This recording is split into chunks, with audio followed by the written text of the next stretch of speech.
Bonjour à tous. Pour mes premières reviews, je vais vous parler de Tintin. J'adore Tintin. À la base, je pensais vous parler de toutes les adaptations en une seule vidéo, mais je me suis rendu compte que la vidéo durait beaucoup trop longtemps parce que j'ai plein de choses à dire et donc je pense qu'il vaut mieux faire tout ça en plusieurs parties. Déjà, qu'est-ce que je pense de la série en bande dessinée? J'adore. Je suis très fan. Mes préférés sont Les cigares du pharaon et Le lotus bleu. Mon préféré est Les cigares du pharaon parce que je trouve qu'il dégage une ambiance assez particulière et flippante que j'aime particulièrement. J'apprécie aussi toutes les histoires autour du trafic de stupéfiants. Les méchants sont mémorables. Et j'adore sa suite, particulièrement les critiques sociétales qu'on y trouve, qui sont très intéressantes, avec notamment Tintin, par exemple, qui explique à Chang que les peuples se connaissent mal. Et Gibbons aussi, qui permet de bien dépeindre le côté raciste de l'époque. Bien sûr, j'adore la plupart des autres. Un de mes préférés est Vol 714 pour Sydney, que je trouve très drôle. J'aime beaucoup la façon dont Hergé s'est permis de ridiculiser Rastapopoulos et Alan. Et puis, il y a une bonne intrigue, même s'il y a une petite faille. On se demande un peu comment Tintin et les autres n'ont pas eu l'idée de parler aux Sondonésiens une fois qu'ils ont su la vérité pour qu'ils s'unissent avec eux. Il me semble que comme ça, ils auraient pu plus facilement vaincre les méchants. En plus, ils ont un sérum de vérité pour leur dire la vérité au sujet de Rastapopoulos. Cette faille ne me gêne pas trop. De toute façon, dans toutes les œuvres, il y aura toujours quelque chose à redire. J'adore aussi Tintin au Tibet. Je trouve que c'est l'un des albums les plus touchants, avec notamment le moment où le capitaine Haddock est prêt à sacrifier sa vie pour sauver Tintin. C'est un moment très fort. Et aussi celui où Tintin retrouve Chang, qui est très fort aussi. J'adore aussi les 7 boules de cristal et surtout le Temple du Soleil, c'est une vraie bonne aventure. Il n'y en a qu'un que je n'aime vraiment pas, c'est Tintin au Congo. Alors, il y a le côté raciste de l'époque, mais aussi une chose que je tiens à préciser. Vous trouvez que les blancs sont mieux décrits? Honnêtement, moi je ne trouve pas. Si les noirs passent pour des imbéciles dans cet album, les blancs passent pour des assassins. Parce que Tintin fait une boucherie. Il tue beaucoup d'animaux. Il dépouille un singe. Il tue des gazelles. Alors là, je sais qu'il n'a pas fait exprès, mais il ne montre aucun remords. Il fait exploser un rhinocéros. Et j'en passe. Je sais que c'était normal à l'époque, mais moi, maintenant, ça me gêne. Je trouve que c'est vraiment abusé, que ça ne va pas à un personnage comme Tintin, qui d'habitude est super gentil, d'assassiner comme ça des animaux. Moi, je fais comme si cet album-là n'existait pas. Et je trouve que c'est vraiment dommage que dans Coq en stock, on retrouve quelques traces de Tintin au Congo. Parce que c'est un album qui a de bonnes critiques, notamment sur l'esclavage, mais c'est un peu entaché par le fait que les Noirs, ils sont un petit peu simplets. Et aussi par le fait qu'il y a un passage qui rappelle Tintin au Congo, il y a un requin qui explose. Et c'est dommage parce qu'en dehors de ça, c'est un très bon album. On retrouve aussi un peu de violence animale dans L'Étoile mystérieuse, quand Tintin veut tuer une araignée qui, même géante, ne lui a rien fait.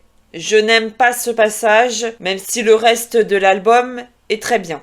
Il y a quelques stéréotypes aussi dans Tintin en Amérique. Après, heureusement que je ne gobe pas tout ce que je lis. En ce qui concerne les personnages, en fait, je pense que Tintin, en soi, a une incidence avec les autres personnages. Par exemple, avec le capitaine Haddock, il a eu une très bonne influence. Avant, ce n'était qu'un ivrogne, et après, il a changé. Le capitaine Haddock est beaucoup plus humain que son partenaire, parce que lui, il a des défauts, mais il a des moments touchants. Milou a des défauts aussi, mais il complète bien Tintin. Il lui sauve souvent la vie, c'est un bon sidekick. Il y a d'autres personnages bien, amusants, comme le professeur Tournesol. La Castafiore me fait rire. Certains peuvent reprocher le côté misogyne dans Tintin, mais personnellement, ça ne me choque pas trop parce qu'il n'y a que très peu de filles au final. Et à aucun moment, Tintin ne dit qu'il les déteste. Il y a même un passage où il aide une petite bohémienne à retrouver sa famille dans les bijoux de la Castafiore. Mais voilà, sinon, il y a très peu de filles. Et les filles qu'on voit, c'est vrai, sont vachement caricaturales. La Castafiore est bête, mais personnellement, je ne me suis jamais sentie insultée. Parlons de la série d'Ellipse. Je ne l'aime plus tellement. Pourquoi ? En ce qui me concerne, déjà, il faut savoir que je préfère les adaptations qui se permettent d'inventer l'histoire ou les histoires. Pourquoi ? Tout simplement parce que je trouve que ça permet d'éviter toute déception par rapport à l'album, mais aussi parce que ça crée plus de surprises. Avant, j'aimais beaucoup la série d'Ellipse. Mais maintenant, avec du recul, pour moi, c'est juste une série qui se contente de rajouter quelques scènes qui ne servent à rien ou d'en enlever et puis le reste est fidèle. Sauf dans un épisode. C'est Tintin en Amérique. Tintin en Amérique est très mauvais. Alors, je comprends qu'il n'ait pas adapté Tintin au Congo. Ça aurait été délicat à adapter, il ne faut pas se le cacher. Très délicat même. Mais dans ce cas-là, pour moi, il n'aurait pas fallu adapter Tintin en Amérique. Parce qu'ils ont dû refaire l'histoire et l'histoire y est plus ridicule. Le scénario... En fait, sérieusement, dans l'adaptation en dessin animé, Al Capone en veut à Tintin parce qu'il est arrivé en Amérique pour faire un reportage. Il a peur qu'il se mêle de ses affaires. Non mais attends, sérieusement, mec, des journalistes qui vont dans d'autres pays pour critiquer des choses, il y en a des masses. Alors là, dans ces cas-là, tu vas t'en prendre à n'importe quel journaliste ? Bah oui, son motif est bizarre. Alors que dans la BD, ce n'est pas le cas. Bon, quoique si, excusez-moi, dans Tintin en Congo non plus, les raisons ne sont pas très claires. On sait globalement qu'Al Capone a eu peur que Tintin ait eu vent de ses projets, donc ça reste bizarre. Il se jette dans la gueule du loup, alors que s'il ne l'avait pas fait, Tintin lui aurait peut-être fiché la paix. Et bien sûr, ils ont enlevé un sacré paquet de trucs, dont les Indiens, qui sont un peu stéréotypés, je l'avoue, dans la BD. Mais c'est un peu dommage qu'ils aient enlevé toute la critique sur la colonisation. En parlant de choses dommages, je vous ai dit tout à l'heure que mes Tintins préférés en BD sont les cigares du pharaon et le lotus bleu. Vous pouvez donc croire que mes épisodes préférés de la série d'Ellipse sont ces deux-là. Eh bien non. Non. Parce qu'ils ont enlevé des choses qui étaient géniales. Ils ont enlevé Gibbons. Qui apportait plein de choses. Et ça crée des incohérences.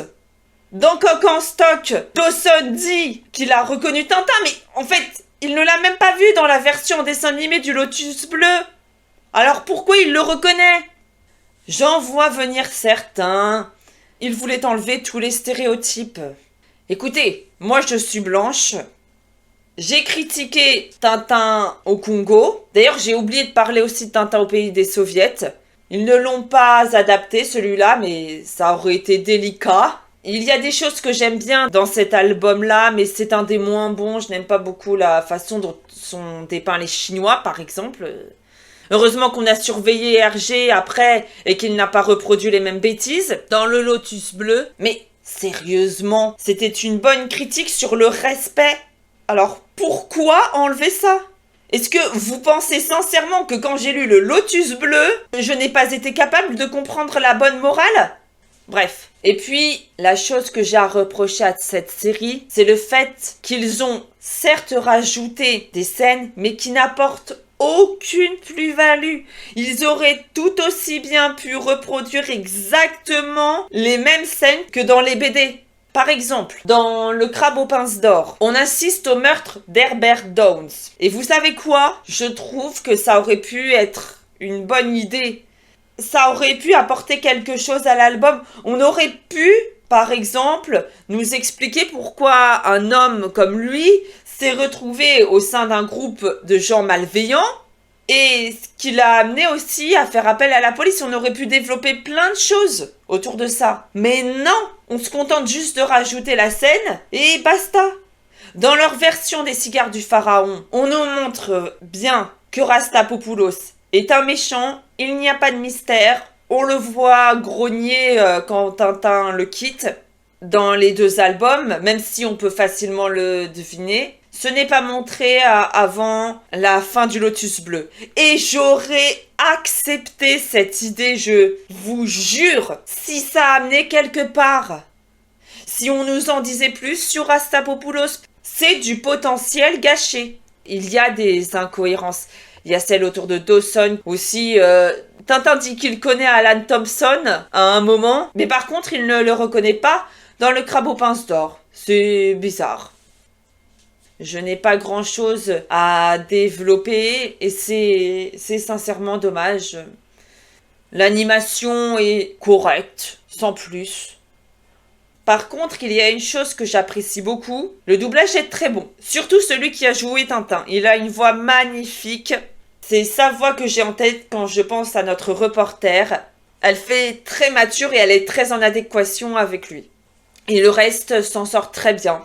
Je vous remercie de m'avoir écouté et je vous souhaite une bonne journée. Au revoir.